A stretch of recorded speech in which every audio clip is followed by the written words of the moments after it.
Pengantin dadakan 28. Semua tamu sudah pulang ke rumahnya masing-masing, hanya menyisakan satu pemuda bakal calon menantu rumah ini. Pak Darmawan berlalu masuk rumah untuk mengistirahatkan badan. Karena sejak pagi beliau sama sekali belum bisa beristirahat. Mas Aris gimana? Dia pasti patah hati sekali. Dua insan yang sedang dimabuk asmara tiada hentinya bercengkerama saling bersahutan seperti tidak akan ada habisnya topik pembicaraan. Sangat bertolak belakang saat dulu masih sah menjadi suami istri, mata berpandangan menikmati setiap inci wajah pasangan dengan senyuman terus terukir indah di bibir. Rasa cinta yang dimiliki dulu tidak seberapa dibanding perasaan yang dirasa saat ini. Ingin lebih dekat tapi iman mengingatkan jika belum waktunya, hanya bisa menyalurkan kasih sayang lewat tatapan dan perhatian. Iya, awalnya. Tapi kayaknya sih sekarang lebih kebingung. Bingung? Bingung kenapa? Tanya Bima mengerutkan kening. Emma Aris diminta menikahi putri kiai yang memiliki pondok besar. Iyakah? Pondok mana? Tanyanya seraya mengangkat refleks pundak terkejut, sangat ekspresif menimpali ucapan lawan bicaranya. Mana ya? Aku lupa.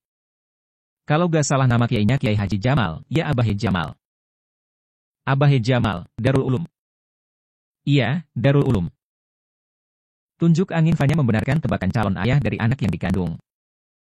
Besok, kita ke sana menghadiri pengajian akbar undangan beliau. Fanya menceritakan semua yang ia tahu tentang apa yang menimpa abang lelakinya ke calon suami. Obrolan ringan keduanya dibumbui canda gurau yang terus membuat mereka tersenyum tertawa bersama tidak seperti dulu kaku. Seakan, saat ini dunia milik berdua bapaknya hanya menumpang tidur. Pak Darmawan terlelap di ruang tengah masih terlihat dari ruang tamu, sekilas beliau tidur sangat lelap tapi telinga tajam jika ada yang tidak beres. Itu kiainya Papa Mama sering mendengarkan pengajian. Kitab beliau di sana. Bagus, besok malam kita bisa bertemu lagi di sana. Pegang terus ya gawainya, biar kita bisa komunikasian. Keduanya tersipu malu selayaknya ABG sedang dilanda cinta, semua terasa indah saat mengobrol berdua seperti ini.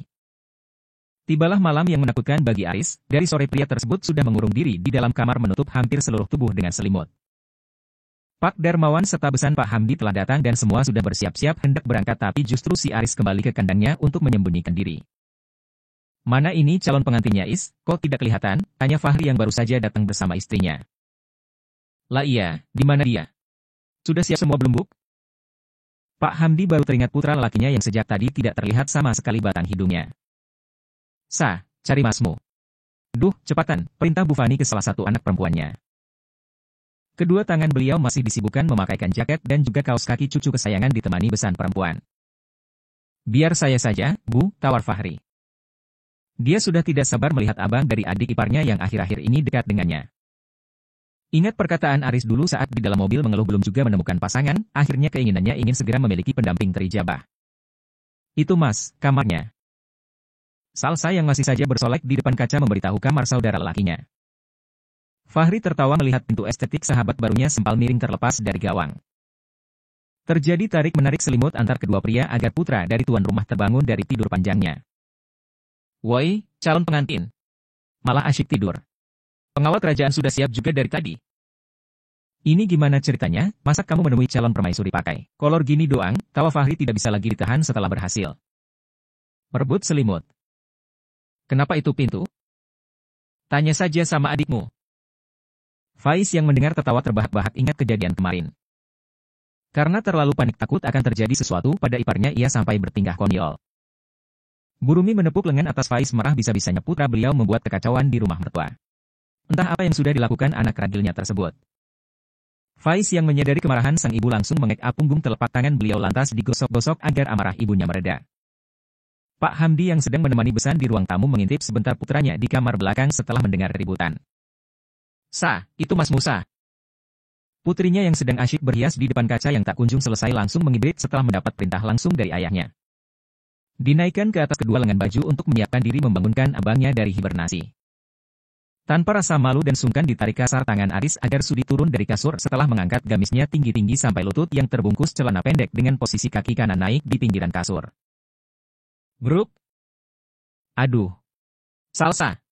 Gak suami, istri sama saja kelakuan. Lama-lama ini badan gak berbentuk? Burumi menatap kembali mengintimidasi putranya yang tertawa mendengar keluhan ipar.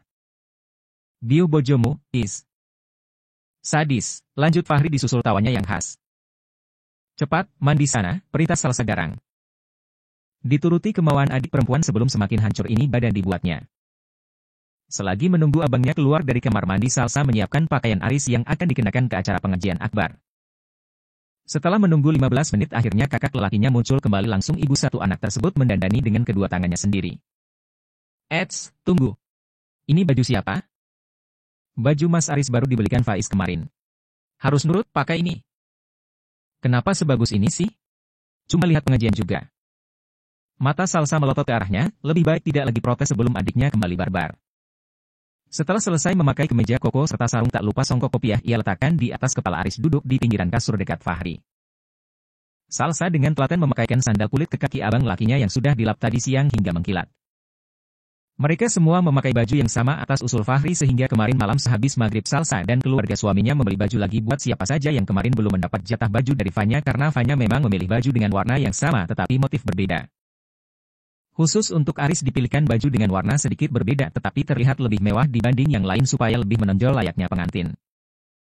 Saat keluar kamar terkejutnya ia mendapati semua pakaian yang dikenakan warnanya sama dan hampir menyerempet dengan warna baju yang dipakai. Ini apa-apa ini, gah ah. Aku gak mau pakai ini, aku mau ganti baju. Ketika membalikkan badan, dua lelaki dengan badan lebih besar darinya menghalangi jalan, siapa lagi kalau bukan kelakuan ipar dan sahabatnya. Assalamualaikum. Waalaikumsalam. Loh? Masuk-masuk.